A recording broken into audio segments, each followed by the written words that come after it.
Hallo da draußen. You guys can hear us? Perfect.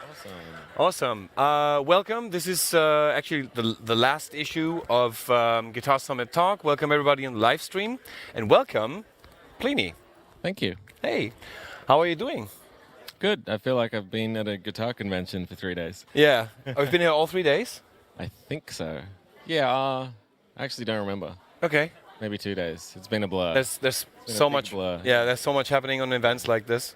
And you just told me it's your first time. So what's your impression? I love it. I love how kind of peaceful it is. There's no reason that a giant guitar convention should feel peaceful, but like you can walk around and have a conversation. It's kind of amazing. It's not like anything that I've been to before. Yeah. And the space is just really nice. Yeah. Cool. You've been to NAMM before? Yeah. And Yeah. it's just like someone testing a crash cymbal over and over again. Oh yeah, that's just absolutely terrible. And it takes about 3 years to meet up with anyone because it's so big. Because of the Like, distances. and then your phones don't work. So you're like, yeah, I'll just meet you at like hall 7,000.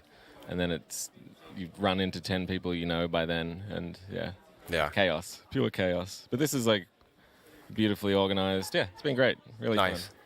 fun. Let's talk a little bit about your beginnings.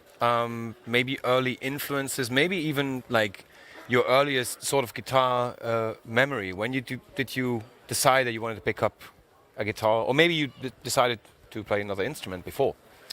Yeah, before I played guitar, I wanted to play drums. I guess the first band that I really loved was the Beatles. And so I Nice. wanted to be like the world's most famous bad drummer, Ringo. Okay. So I used to hit stuff around the house and kind of like beg my parents to eventually buy me a drum set, Okay. which worked, but we lived in an apartment, so it was way too loud. Okay. So I never really got good and then sort of just abandoned the idea. Okay. But there was also a ukulele in the house. Nice. So I started to play that, and I played it so furiously that I broke it, like it just collapsed in on itself. Oh. So we went to a music shop one day, and instead of getting a replacement ukulele, I got a small acoustic guitar, just like a cheap classical nylon. Okay. And that was my first guitar. And at the time, I started listening to like Green Day and Blink-182 and that sort of thing. Okay. And I didn't have an electric, but I figured out that if you put like a little piece of paper near the bridge, like wind it in and out of the strings, it rattles. And it True. kind of just buzzes and True. sounds not really like distortion, but it's closer. It's closer. So I used to do that, and then eventually got an electric guitar, and then now we're here. What was your first electric guitar like? It was a really bad fake Strat. Oh, okay. Yeah, very typical. I hear that story over and over again, Yeah. where people's like, "My first guitar was shitty. Yeah, It was yeah. terrible."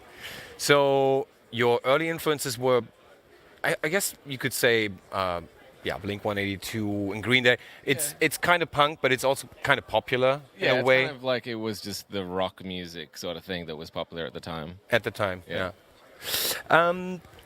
Did you take lessons at some point, or are you completely self-taught, or was there maybe a ratio? Pretty much totally self-taught. I think the first proper guitar lesson I had was about a month ago. Oh, really? Yeah, there's an amazing guitarist from Boston called Tim Miller, who's a like fusion. I've heard the name. Yeah. He teaches at Berklee College Yeah. of Music, and we became friends in the last few years. And he thought I was joking. I messaged him and I was like, if I come to Boston, can I have a guitar lesson? And he was like, haha. You did. And I was like, no, seriously. Because he's like incredible harmony, vocabulary, crazy improviser, like all this stuff that I'd love to be able to do, but don't necessarily know where to begin with expanding. Okay. So I went to his office in Berkeley and just talked about guitar for a couple of hours, and he sent me away with some sheets of like different scale exercises. Learn this. Yeah. Nice. It was awesome. I still haven't actually touched any of the material, but it's sitting in my inbox ready to help me get better. Ready to launch Yeah. at some point. Okay. But so in the beginning, I was just watching YouTube videos, buying Guitar World magazine, learning tabs, that sort of thing. okay. Nice. It is kind of, or I've heard people say it is kind of difficult to put you into one straight musical genre. If a musical genre, I mean, I consider musical genre something to put on the shelf and it's like in order to sell something and Yeah. to know where people find their favorite bands. Yeah. But people repeatedly tell me it's difficult to put you into one thing because you combine a lot of styles or you take from a lot of different styles of music. If you had to describe your music in a, not in one word, but in a certain way, how would you describe it? I would probably say instrumental music. I think it's music that doesn't have vocals, or instrumental guitar music because it's instrumental music that features the guitar. Features Yeah. the guitar. Yeah, when I used to finish a song and export it into my iTunes library, I used to really like categorize everything well, like rename everything so it was good. So I'd put in my own music and I had to give it like all the different fields. And for the genre, I just always put other. Other? Yeah. Okay. Yeah, maybe it's other. Yeah. Yeah, I mean, yeah, sometimes people refer to it as gent, but then again there's this ongoing discussion that gent is not really a musical Yeah. genre. Well, it's become one. Or at least it's just a label that people know, okay, there's probably syncopated drums and a distorted guitar that's probably detuned or a 7-string or something like that. I guess, yeah, if it helps you sort of. To market things. Yeah, either In a that or way. just to be like, I might like this because it's this genre. But yeah, I feel, I guess, the same as you. Genre is a kind of stupid Yeah. realm of. Yeah. Of trying to market things Yeah. and yeah. Yeah, I feel the same way. You have released, let me think, 2 albums, 6 EPs, a whole bunch of singles, and you also have done a lot of contributions Yep. to with other artists in the past. And yeah, if I look at the ratio, 2 albums, 6 EPs, is that a preference? Do you prefer the format of an EP, which is usually a bit shorter, maybe Yeah. less tracks? I find with writing instrumental guitar music, Yeah. it's hard for me to come up with like more than half an hour of interesting material Okay. in one go, Uh huh. because like you don't have the same luxury of exploring different ideas as you do with words because Okay. it can become very similar very quickly. Mm-hmm. So the idea of trying to write an album, which could be an hour long, is like quite a lot of work. Yeah. At least for me, in terms of how different I want songs to be in a collection. Okay. So an EP just has always felt like a more manageable thing. Like, say you write 4 songs, one's long, one's short, one's heavy, one's not heavy. Yeah. It's like a manageable thing to put together. Mm-hmm. And it also feels less like there's lower stakes. Like when you Yeah. release an EP, no one really cares that much. But when Okay. you release an album, it's like a big deal and you go on tour for it and all that sort of thing. But yeah, so it kind of feels like EPs are a way to explore, have fun, try Yeah. new things. And then you kind of take a deep breath and go, all right, it's time to make an album. Okay. And this is going to like use a lot of energy. And do you find yourself, if you listen to music, like at home or when you're traveling or something, more listening to EPs or to albums? Definitely albums. Definitely albums. I'll just put on something from the beginning and just listen to it in order. Yeah. Nice. Steve Vai, I read a quote, and he said, to get together, the future of exceptional guitar playing. That's what he described when he heard one of your albums. Does a quote like that or a comment put pressure on you, or are you like, yeah, I'm chilled with compliments? No, I don't think pressure. I mean, that was like incredibly surreal to see because it's not like, Obviously, yeah. yeah, I didn't message him and go, hey, can you say something on the internet? No, exactly. But then it's kind of, I guess that's one of the best examples of just a sign that whatever I was doing by making music for fun was interesting to people, especially someone that I love so much. Yeah. So I guess keep going. There's no reason to change necessarily how I approach making music. Yeah, it doesn't. Yeah, I try not to let anything feel like pressure. It's just Yeah. kind of encouragement or something to ignore. Yeah, I mean, I asked the question because obviously there might be people who feel intimidated by someone like Steve Vai Yeah. with such a legacy in especially instrumental Yeah. guitar music, and they might feel intimidated. But if it doesn't put pressure on you, and if it actually does the reverse thing, it kind of keeps you Yeah. motivated, It's then it's even really better. cool seeing the guys that I grew up idolizing, like Steve Vai and John Petrucci, like they're just checking out all the new young players and being like, this guy's sick, this guy's sick, like come do this teaching thing with me. Yeah, and they're just really nice people. Yeah. People say like don't meet your heroes, but like those heroes are awesome.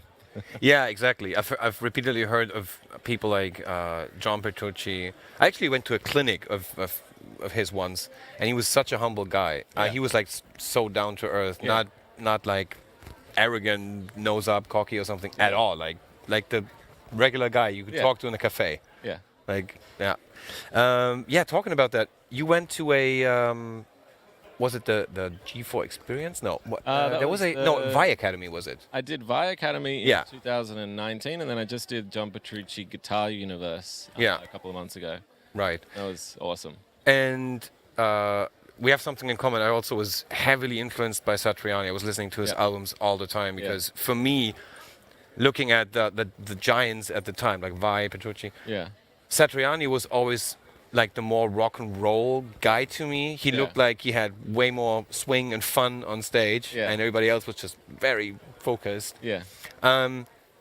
Did you have a chance to jam with him? Not yet. Not yet? I've met him briefly, Yeah. but never had a chance to play music with him. I hope I will. So, Yeah. Yeah. Yeah, I hope that for you too. Headless guitars. Yep. What made you choose a headless guitars over a regular one? A boring one. A boring one, yeah. A usual one. Yeah. I had this shitty Strat. Mhm. And then it sort of fell apart. So the next thing I got was an Ibanez. Yeah. Everyone that I liked played Ibanez. Mhm. And then after a few years, I thought it was time to get another guitar, and I was looking at a Petrucci Signature Yeah. or a Parker Fly because I just liked how weird they looked. Yeah. Um, They do, yeah. and then I came across Strandberg. I saw a photo of Chris Letchford, Scale of Summit. Yeah. He got like the second one or something like that. Uh-huh. And then I saw Tosin was playing them and Yeah. Misha from Periphery. So I was like, oh, this random weird looking thing that this guy makes in his garage in Sweden must be pretty good if these guys are playing it. Yeah. And then more and more people were playing it. And I eventually got to try one because my friend Aaron, who plays in band Intervals, Yeah. I Know was him, yeah. playing them on tour. So I just got to sort of noodle on one unplugged for 5 minutes. And it's like so light, so comfortable. It, to me, looks gorgeous. It's like a just great looking, beautifully designed, like, piece of wood. Yeah. And then I got one and just have played them ever since because they sort of do everything I want a guitar to do. Okay. And yeah. And you also play the one with the ergonomic neck profile, or Yeah. because there are people who prefer a regular one. Yeah. I remember that Ola used to do some do with both. regular. Yeah, I think they're all the same, like the patented neck profile now. the end your neck. Yeah, right. Yeah, I find it super comfortable. I've never had any sort of like tension or injury with playing, and I'm sure that's contributed to it. Mm-hmm. Yeah, they're just awesome. And then at some point, you actually started a proper relationship with Strandberg, and then eventually made it to signature artist level. Yeah. Did you approach Ola, or did he approach you, or did you just meet and then at somehow? I originally signed up for the wait list to get the one that he was making Yeah. by hand. The made-to-measure And, ones. Yeah, the made to measure, which I think the wait time was like a year or 2 years or something. Yeah. And then at some point, they started doing the production models. And Yeah. So I sent him an email with like links to my music and YouTube, and basically trying to skip the wait list. Like, hey, I'm doing okay. Why don't you give me a guitar? And because they just started doing production, it was much more feasible. He just sent me one of the production models Okay. to try, and then I made a video with it that got lots of views, and I think that was good for them, it was good for me, and I kept playing it, and then did a tour in Japan with a band called Cynic, and Paul from Cynic was playing Strandberg. Yeah, Oh, he is yeah. playing Strandberg as well. So Ola Strandberg had the idea that for this tour, where we're both Strandberg players, they would do like a limited batch of signature models. Uh-huh. So I think we did 20 or something like that, and they all sold out pretty quickly. So they decided to make it a permanent model, and then we've just kind of tweaked it from there ever since. Nice. Do you sometimes still play a boring one, or does it never happen these days? I do if I'm like at a friend's house. I haven't played a single guitar here aside from my own. Really? Yeah. Okay. I'm gonna check out the fretless ones, but typically the Strandberg does everything that I want an electric guitar to do, Yeah. and it does it in a way that's really comfortable to me. So I don't feel that compelled really to try other stuff. Although it is really fun just trying like weird vintage stuff that doesn't sound anything like a modern guitar. Yeah. Yeah. There's always this debate about, do you want a comfortable guitar or do you want a guitar that you need to fight with a little bit? Yeah. I know that vintage players love these like old Strats, for example, and Yeah. they're like super round fretboard radiuses Yeah. where they have to. But yeah, each to their own, I guess. Yeah. If you like a comfortable guitar. What kind of music inspires you today, these days? Maybe stuff that was released recently, or The thing that I've listened to the most in the last few months is one of the latest Skrillex albums. okay, I kind of missed this, but apparently he was extremely hated because Okay. he did all this dubstep stuff like 10, 15 years ago. yeah, And I didn't know, but apparently like the whole dubstep community hated him. okay, And then he kind of just produced random stuff through the years and then came out with 2 albums recently. And there's one of them that's like a little bit crazier okay, that I think has like redeemed him to all the like hardcore dubstep, dubstep, electronic producer world. And okay, it's just fucking crazy. Like the sound design's amazing, the mix is amazing, the songwriting's interesting. Yeah, the first time I listened to it, I was like laughing. I was like, you can do this with music? And that's something that I always look for, and like that's how I felt when I first heard Dream Theater or yeah, Satriani or something. And it's something I get less and less from music like mine or like guitar-based music. yeah, Yeah, so I kind of just trying to look into different genres. yeah. For Different styles of music. Let's Yeah. call them styles. yeah, just to Yeah. see what crazy shit people are getting up to. Okay. So yeah, that was an example from Yeah. mostly electronic music. Um, Anything from other styles of music I that? will continue to love everything Meshuggah does. Oh yeah, these guys They're are like, I'll get on a long plane ride and just put on Meshuggah and just sleep blissfully. you sleep to Meshuggah. Yeah, I like like it. them so much. It's like comfortable. Wow. Yeah, they're like their latest album, all their albums are perfect. yeah. What else? I guess Tim Miller, who I mentioned before, he's released a few albums, and they're like just crazy harmony, crazy playing. Yeah. Right. There's a question that I ask all the people who come to this couch. You're on you have to go to a lonely island. Yep. You can only take 3 things with you. What do you take? Am I taken care of for like food and water and that sort of thing? Okay, that's the first time somebody says something that logical. Everybody else goes like, "I'm gonna take my guitar. I'm gonna take my amp." Espresso machine. Espresso machine. No, 3 things. I don't. Yeah, this is hard because now I'm thinking like, do I bring a set of tools so I can build like? A shelter or something. Oh, I was just thinking building like cool toys or something, like make a Okay. swing or something. I guess to give you a more helpful answer, a guitar, Yeah. a laptop. A laptop. Although power, I guess a laptop's not gonna last too well. Yeah, we already established that there's some electricity on the island, so Yeah. Oh, there's electricity. there's electricity. So if you wanted to bring an espresso machine, you could do so. Yeah, a guitar, a laptop, and an espresso machine. Machine. Sounds like a good plan. Basically, what I have at home. Okay. No furniture, just Yeah, just one power outlet. There's a laptop and an espresso machine. and there you go. That definitely saves space. Yeah. Um, what does the future hold for you, or what kind of plans do you have for the near and yeah, for the future, like maybe next year? Yeah. By the end of the year, I'll have a new EP being released. I have two, like the final mixes of it, sitting in my email that I haven't had a chance to listen to today. Okay. Yet, that I'm excited to hear. And so yeah, that'll come out end of November. Okay. And then next year we'll do some touring, like, Okay. around it, and then we'll see. Yeah. Okay. You said you're looking forward to hear these mixes.